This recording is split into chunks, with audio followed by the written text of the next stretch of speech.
तो आज वीडियो रे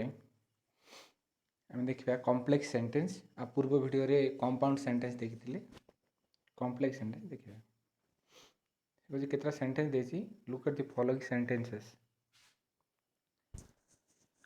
I am certain of completing the work today I am set तो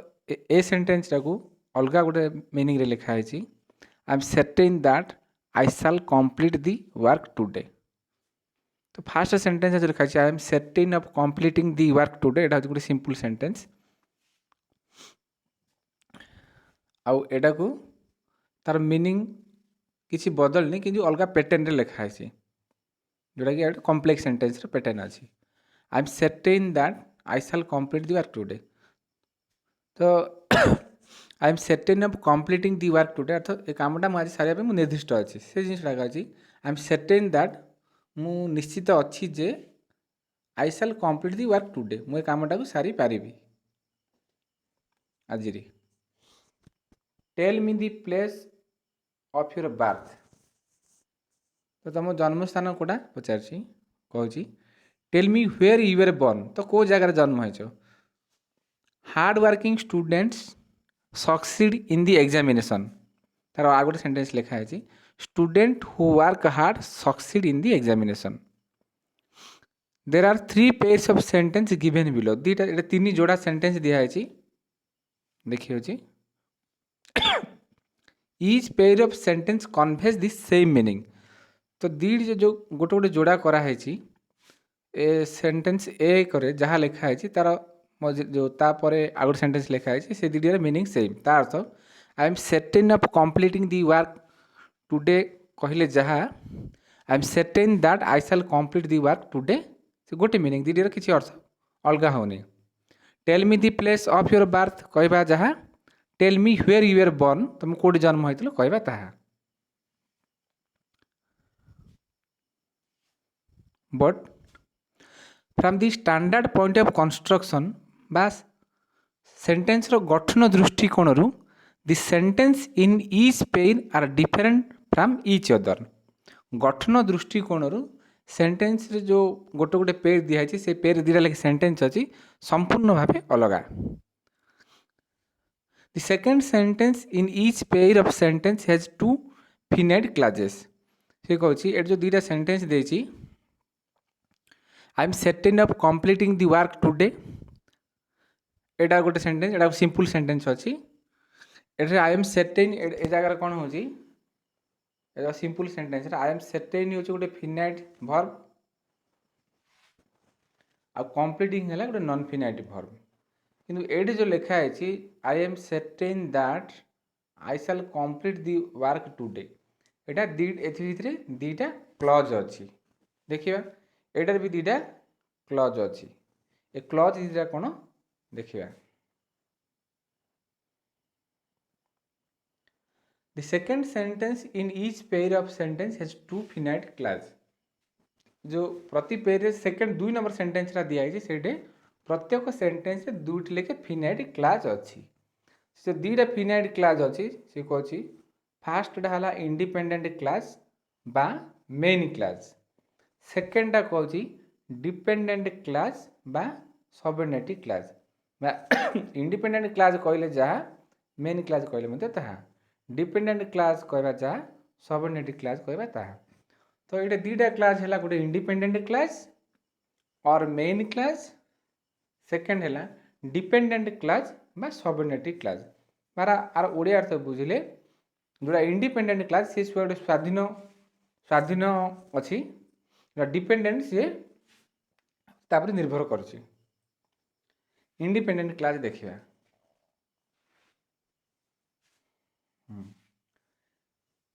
क्लास तो आम पूर्व वीडियो भी जानी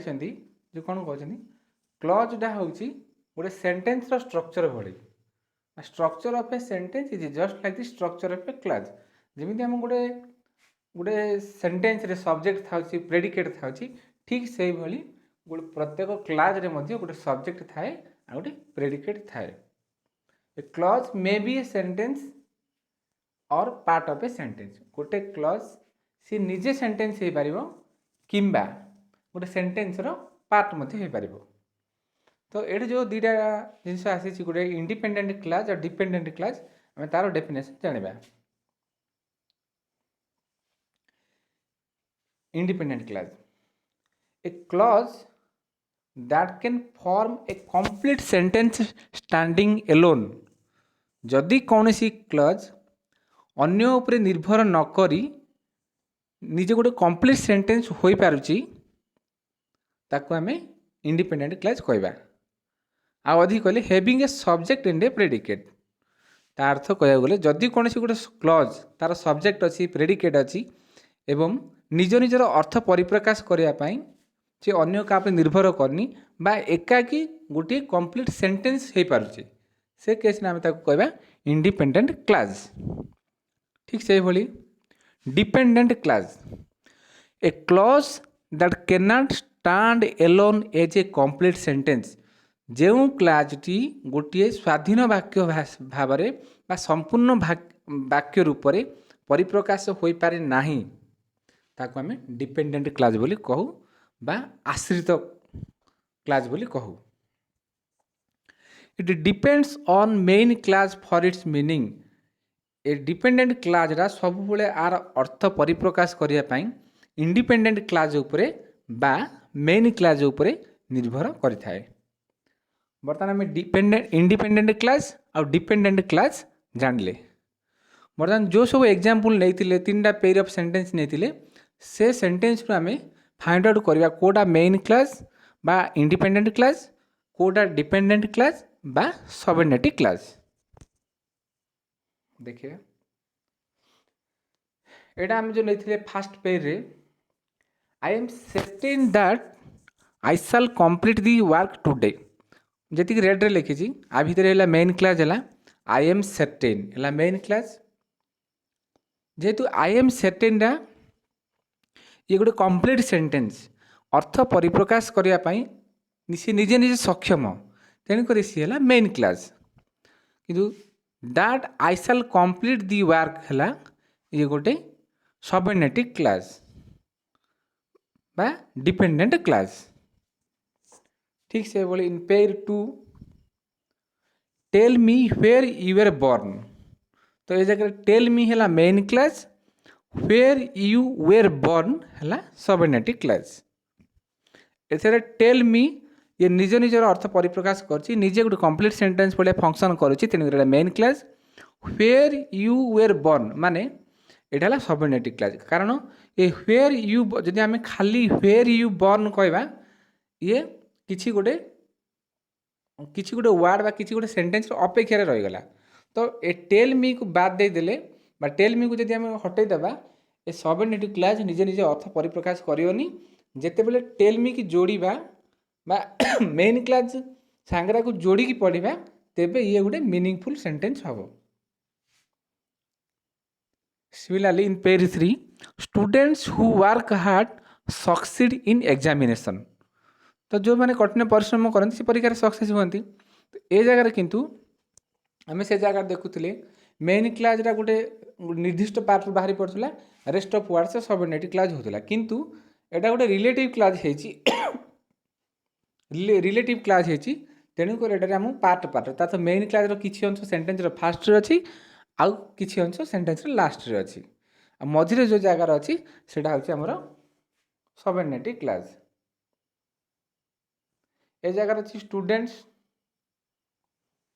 आउ सक्सीड इन एग्जामिनेशन तो स्टूडेंट्स सक्सीड इन एग्जामिनेशन है मेन क्लास आउ बाकी रहा हु वर्क हार्ड एटा है सबऑर्डिनेट क्लास। तो जे एटा गोटे रिलेटिव क्लास है तेणुक आम मेन क्लास को सीरियली पाइने main class sentence fast part रे अच्छी आउ तार किछि वर्ड लास्ट पार्ट रे अच्छी आ सबऑर्डिनेट क्लास मझिरे अच्छी तो ये रिलेटिव क्लास गुड़ी प्राय ये कंप्लीट गोटे मेन क्लास जो सबऑर्डिनेट एट ए टाइम बा सीरियली सेंटेंस भितर न थाए बुझीगला। The subordinate clause can be of 3 types आम जो सबऑर्डिनेट क्लास पढ़ुचे एटा हूँ 3 प्रकार गोटे है नाउन क्लास गोटे है एडवर्ब क्लास गोटे है रिलेटिव क्लास। तो आम नेक्स्ट वीडियो रे नाउन क्लास एडवर्ब क्लास एवं रिलेटिव क्लास विषय अधिक ଆଲୋଚନା କରିବା।